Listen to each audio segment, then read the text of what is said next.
So you want to see my hamburger. It's in a box in my closet.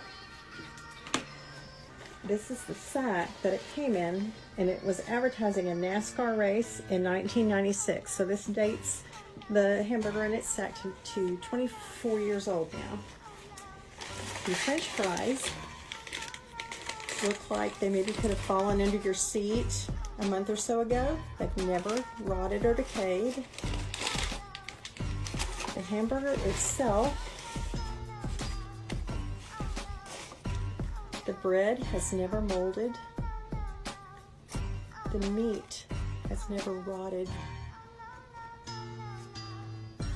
It's never even broken. It's completely intact. So, 24-year-old hamburger. Not sure what would happen if you ate it though. Now I'm curious. Do people really still eat at that place?